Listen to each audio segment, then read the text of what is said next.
ሰላም ጤና ይስጥልኝ ክብራትና ክብራን ዩቲዩብ ቻናል ቤተሰቦች ሰዓቱን አጫጭር ሰበር መረጃዎች ይቀርባሉ። እስከ ፍጻሜው ድረስ አብራችሁን ቆዩም።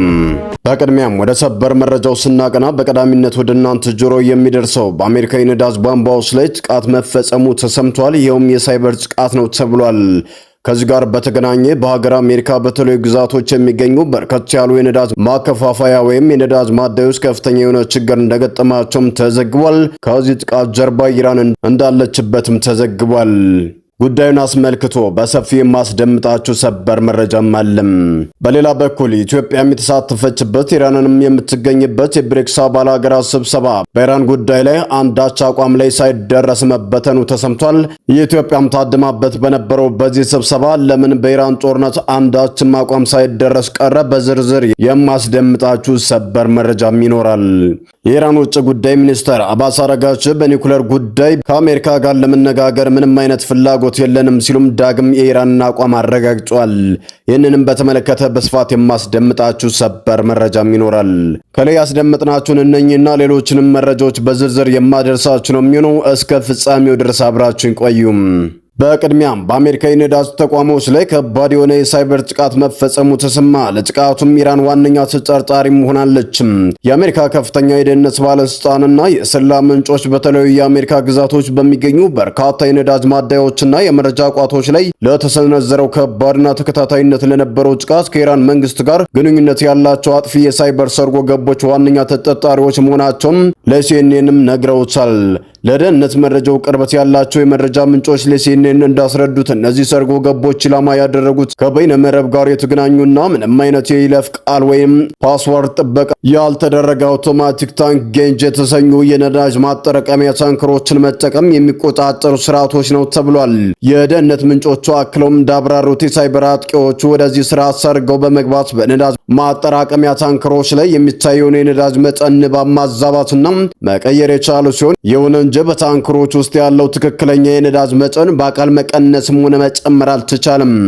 እስካሁን ይህ ዘገባ እስከተጠናከረበት ሰዓት ድረስ እነዚህ የሳይበር ጥቃቶች ከፍተኛ ጉዳት ማድረሳቸው እየተነገረ ቢሆንም ነገር ግን የግል የሳይበር ደህንነት ባለሙያዎችና የአሜሪካ ባለስልጣናት በከፍተኛ ስጋት ሁኔታውን አስጠንቅቀው በአስቸኳይ ችግሩ እንዲፈታ ርብርብ እያደረጉ ነው። አጥቂዎቹ በእነዚህ ስርዓቶች ላይ ሙሉ በሙሉ ቁጥጥር ካገኙ በተግባር አንድ የነዳጅ ማደያ የነዳጅ ፍሰትን ቢያጋጥመው እንኳን ስርዓቱ አደጋውን እንዳያሳውቅ አድርገው ሙሉ በሙሉ እንዳገዱትም ተመላክቷል።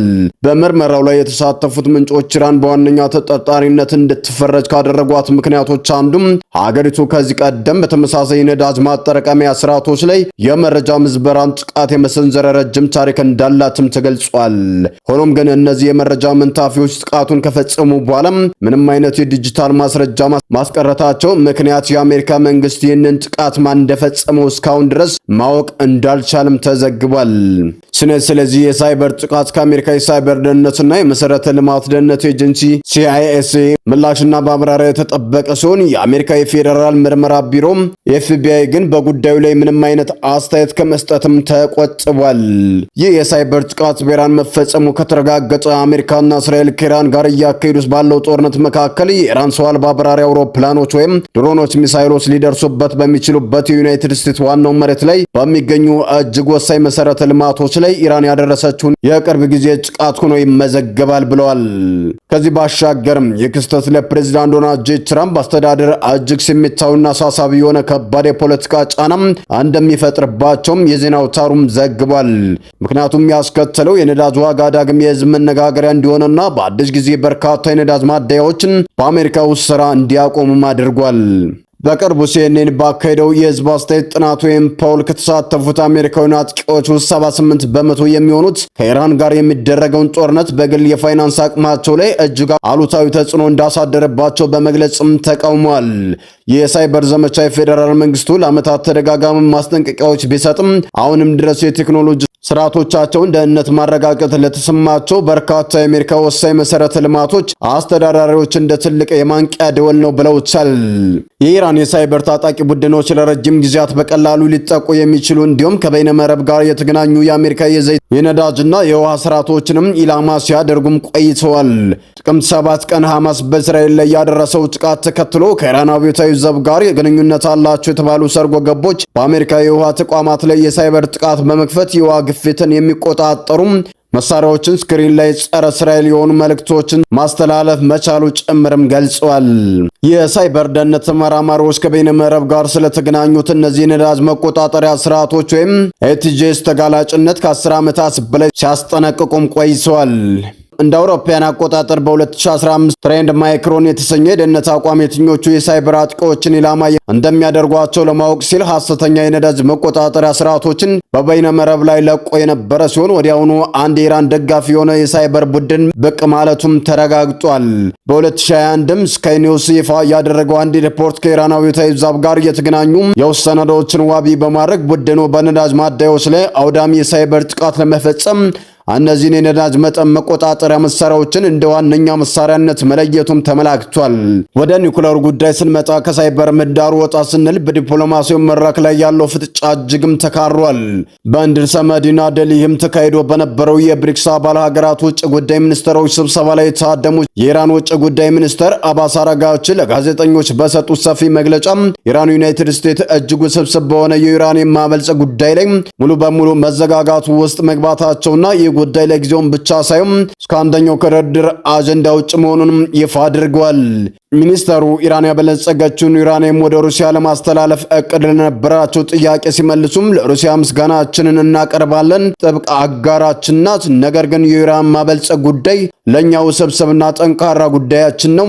ከአሜሪካውያን ጋር በምናደርገው ድርድር ጉዳይ ላይ ያለንበት ከፍተኛ አስቸጋሪነት ተገንዝበን ከሞላ ጎደል ሙሉ በሙሉ የውይይት መዘጋጋት ላይ ደርሰናል ብለዋል።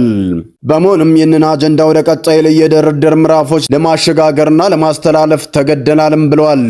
ይሁን እንጂ ኢራንና ዋሽንግተን ወደፊት በሚያደርጓቸው ውይይቶች የበለጸገው ዩራኒየም ወደ ሌላ ሀገር ስለሚተላለፍበት ሁኔታ ሊመክሩ እንደሚችሉ ግን ከመግለጽም ተቆጥበዋል። በንግግራቸው አሜሪካን በጽኑ የኮነኑት አባስ አራጋቺ ዩናይትድ ስቴትስ ለኢራን እርስ በርሱ የሚቃረን መልእክት፣ ምክንያታዊነት የጎደለው የፖለቲካ ዲስኩር የምታራምድ ሀገር ናት፣ አሜሪካን በፍጹም ልናምናት የማንችላት ሀገር ናት ብለዋል።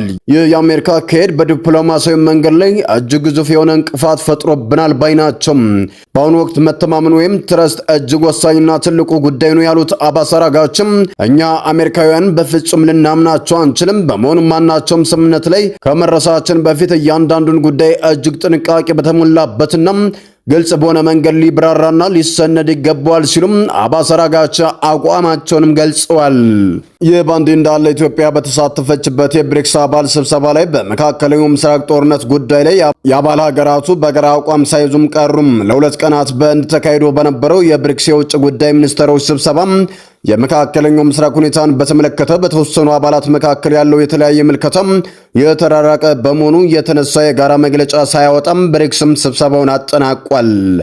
ከባለፈው ሐሙስ ጀምሮ ሲካሄድ የነበረውና የኢትዮጵያን በውጭ ጉዳይ ሚኒስትሯ ዶክተር ጌዲዮን ጢሞቴዎስ በወከለችበት ስብሰባ በትናንትናው ዕለትም ተጠናቋል።